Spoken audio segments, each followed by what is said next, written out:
kudus bagi Tuhan yang dikhususkan hanya satu tujuan. Dalam bahasa Ibrani itu parfum atau kotoreth, ya, yang artinya dupa atau parfum, atau arti lainnya asap yang wangi dari persembahan. Jadi dupa yang dibakar secara terus-menerus naik ke mezbah pengorbanan adalah bau yang menyenangkan hati Tuhan. Nah, kita melihat bahwa tabir antara ruang Maha Kudus dengan ruang kudus, ya, kita lihat saat kematian Tuhan Yesus itu terbelah dua. Artinya pintu untuk masuk ke ruang Maha Kudus sekarang ini, saudara, sudah terbuka, ya. Dan mereka yang mau menerima keselamatan di dalam Tuhan Yesus, menerima Dia sebagai Tuhan dan Juru Selamat, kita bisa datang ke dalam hadirat Tuhan. Jadi kita bisa masuk ke ruang Maha Kudus kapan saja. Karena darah Kristus telah melayakkan kita untuk masuk ke hadiratnya. Ku masuk ruang Maha Kudus dengan darah anak domba. Ya, jadi darah Yesus telah melayakkan dan kita bisa datang, akses untuk kita datang kepada Tuhan anytime. Kita bisa masuk ke sana kapan saja dengan membangun mezbah pribadi. Dengan pujian, penyembahan, doa, dan firman setiap hari. Itulah di mana hanya kita dengan Tuhan di tempat yang tersembunyi. Wah, luar biasa, saudara.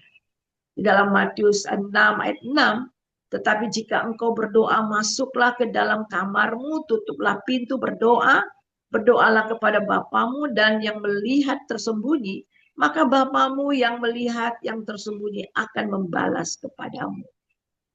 Jadi tempat yang tersembunyi di mana roh kita, hati kita dengan hati Tuhan. Jadi yang perlu diwaspadai, banyak orang Kristen, mereka tidak berhenti berdoa, mereka terus berdoa. Tetapi yang sangat menyedihkan, kehilangan api doa. Mulut masih berdoa, namun hati tidak lagi menyala. Doa menjadi rutinitas, menjadi kewajiban, bahkan formalitas. Jadi ada perbedaan besar antara doa yang hidup dengan doa yang sekedar dilakukan. Hari ini firman Tuhan mengingatkan kita tentang satu hal yang penting. Api doa, api roh harus dijaga, bukan dibiarkan padam. Nah, kita lihat langkah-langkah praktis yang harus kita lakukan supaya tetap menyala. Sediakan waktu setiap hari membangun mezbah dengan Tuhan. Saudara bisa baca Lukas 5 ayat 16, Markus 4 ayat 46. Bagaimana Tuhan Yesus sendiri pagi-pagi dia berkomunikasi, membangun mezbah bersama kepada Bapaknya. Kemudian memelihara hati, haus dan lapar akan kebenaran. Matius 5 ayat 6. Kemudian hidup kudus, tadi bagaimana setelah pembakaran, abu itu harus dibuang. Menjaga hidup kudus. Di dalam Imamat 6 ayat 13, api harus tetap menyala di atas mezbah. Jangan dibiarkan padam. Sekali lagi, ayat ini ditunjukkan kepada imam. Saudara adalah imam. Imam itu mewakili umat kepada Allah. Ketika saudara berdoa untuk orang lain, berdoa bangsa. Saudara sedang berdiri di tengah gap. Saudara berdiri di antara. Jadi saudara berdiri di hadapan Tuhan untuk umat, untuk bangsa, untuk negara. 1 Petrus 2 ayat 9, tetapi kamulah bangsa yang terpilih, imamat yang rajani, bangsa yang kudus, kepunyaan Allah sendiri, supaya kamu memberitakan perbuatan-perbuatan yang besar dari Dia yang telah memanggil kamu keluar dari kegelapan kepada terangnya yang ajaib.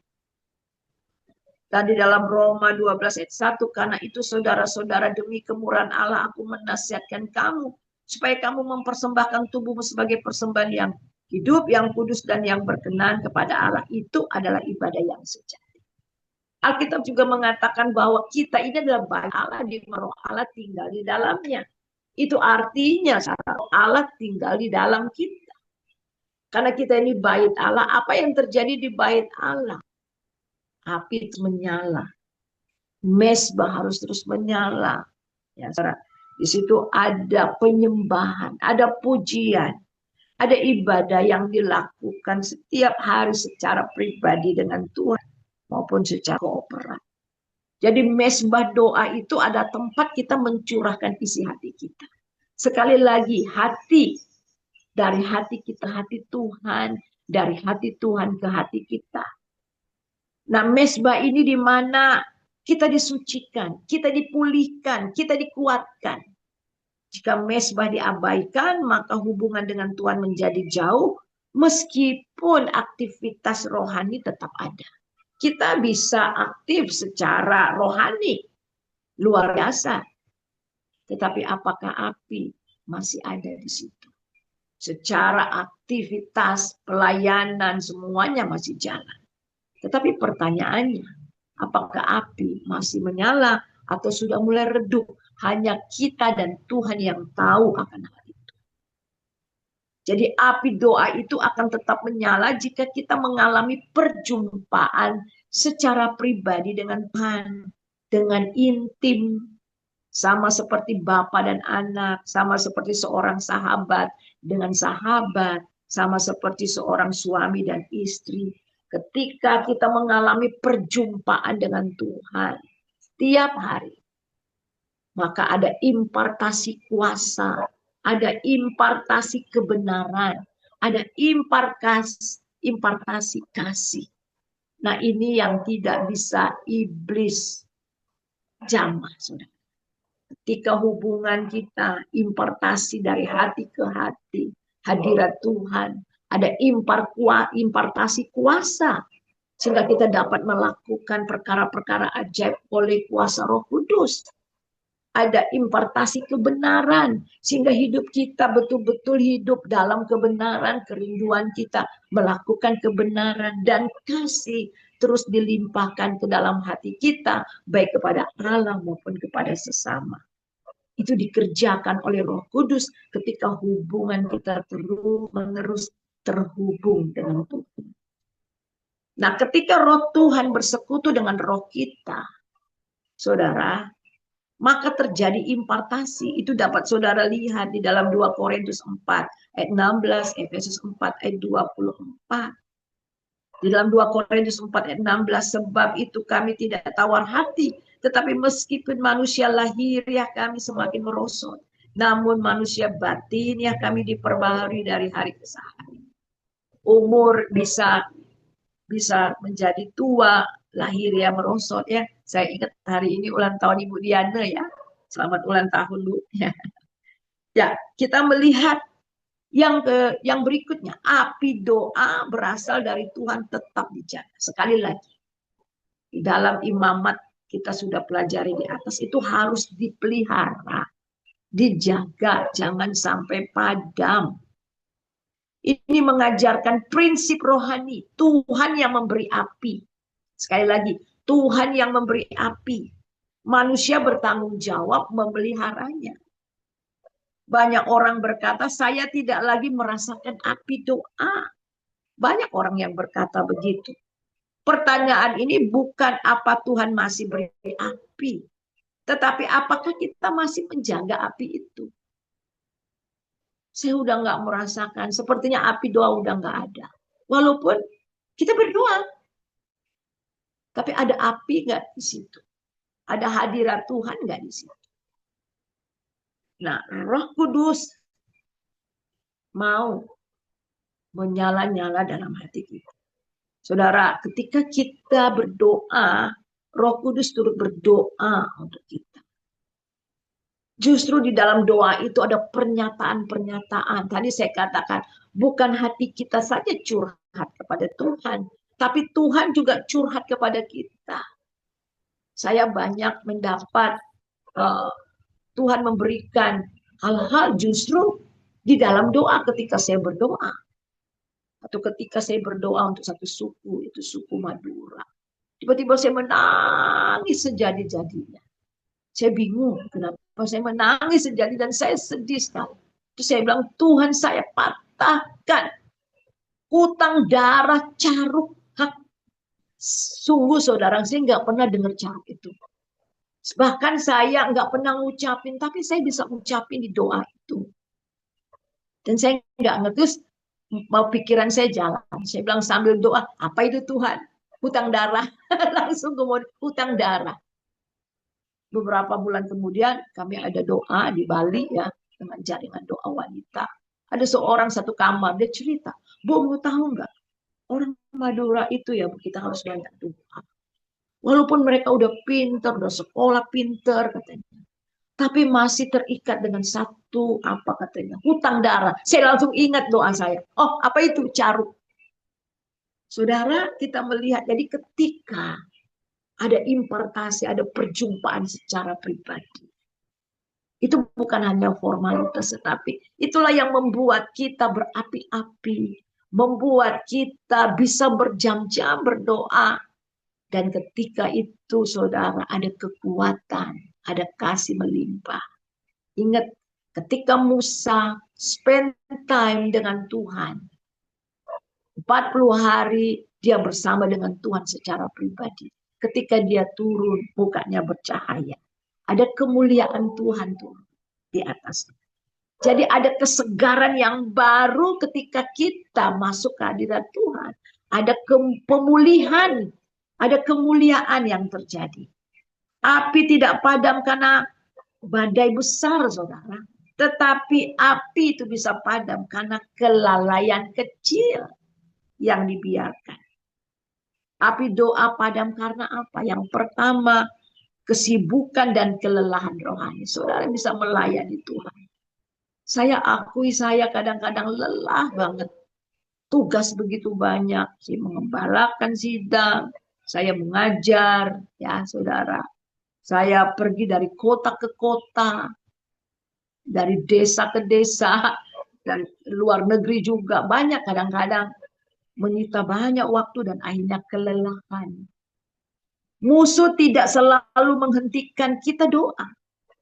Cukup membuat kita terlalu sibuk untuk berdoa kadang-kadang. Ya, sibuk pelayanan, pekerjaan, urus keluarga, sibuk masalah, sibuk, akhirnya menjadi pekerjaan, tetapi menjadi aktivitas kegiatan rohani, tetapi hubungan kita dengan Tuhan tergerus. Sebab itulah di Efesus pasal yang kedua Tuhan bilang, aku tahu pekerjaanmu engkau luar biasa, bahkan lebih giat dari yang pertama. Tapi aku mencela engkau karena engkau kehilangan kasih yang mula-mula. Roh memang penurut saudara, tetapi daging lemah. Matius 28, 26 ayat 41. Kelelahan rohani membuat doa ditunda, dipersingkat, akhirnya ditinggalkan. Iblis tidak takut orang Kristen yang sibuk, tetapi ia takut kalau orang Kristen berlutut dan berdoa. Dulu mantan presiden yaitu Pak Gus Dur pernah berkata, yang ditakuti oleh orang Kristen itu kalau mereka berkumpul dan berdoa. Karena kedahsyatan itu akan terjadi. Sebab itulah mari kepadaku semua yang letih lesu berbeban berat, aku akan memberikan kelegaan. Yang kedua, api bisa padam karena dosa yang tidak dibereskan. Yesaya 59 ayat 2, tetapi yang merupakan pemisah antara kamu dan Allahmu ialah segala kejahatanmu, dan yang membuat ia menyembunyikan diri terhadap kamu sehingga ia tidak mendengar adalah dosamu. 1 Yohanes 1 ayat 9. Jadi jika kita mengaku dosa kita, ia setia dan adil mengampuni segala dosa kita dan menyucikan kita dari segala dosa. Ketika kita sadar ada dosa, bereskan cepat.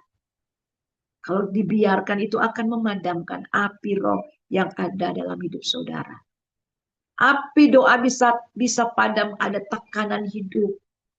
Akhirnya kita mengalihkan fokus dari doa. Bisa masalah ekonomi, bisa masalah kesehatan, keluarga, pelayanan. Semua dapat menjadi beban menekan jiwa. Ironisnya justru ketika masalah datang, doa sering dikurangi. Mazmur berkata, mengapa engkau tertekan, hai jiwaku? Mazmur 42 ayat 6. Mazmur tidak menyangkal tekanan yang dia hadapi, tetapi ia membawa tekanan itu di hadapan Tuhan. 4. Musuh ingin orang percaya lemah lewat doa dan jarang berdoa. Iblis tahu satu hal, saudara.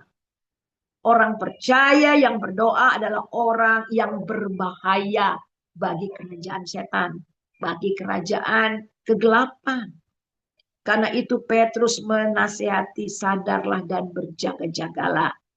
1 Petrus 5:8. Berjaga bukan hanya secara moral, tetapi secara doa. Tanpa doa kewaspadaan rohani menjadi lemah. Jadi Yesus adalah teladan kita di dalam menjaga api doa. Dia anak Allah, dia adalah Allah yang menjadi manusia. Tapi sebagai manusia yang 100% dia terus menjaga hubungan dengan Allah. Markus 1 ayat 35, pagi-pagi benar, waktu hari masih gelap, ia bangun pergi ke tempat yang sunyi berdoa. Yesus berdoa sebelum pelayanan. Yesus berdoa menghadapi tekanan, memilih murid, bahkan di kayu salib bertemu. Dia berdoa. Jika Yesus menjaga api doa dengan serius, tidak ada alasan bagi kita untuk tidak menjaganya atau meremehkannya. Doa bukan pilihan tambahan, tetapi kebutuhan mutlak dalam kehidupan kerohanian kita. Nah, api doa dijaga dalam kelemahan bukan kekuatan. Banyak orang berhenti berdoa karena merasa tidak layak, terlalu berdosa, terlalu lemah. Firman Tuhan, Roh menolong kita dalam kelemahan kita. Jadi doa bukan hanya kemampuan berbicara, saudara, dengan indah, tapi kerendahan hati datang kepada Allah. Kadang kita sudah terlalu lelah, banyak masalah. Doa tidak lagi bisa rasanya disampaikan, tapi ingat, roh berdoa untuk kita kepada Allah.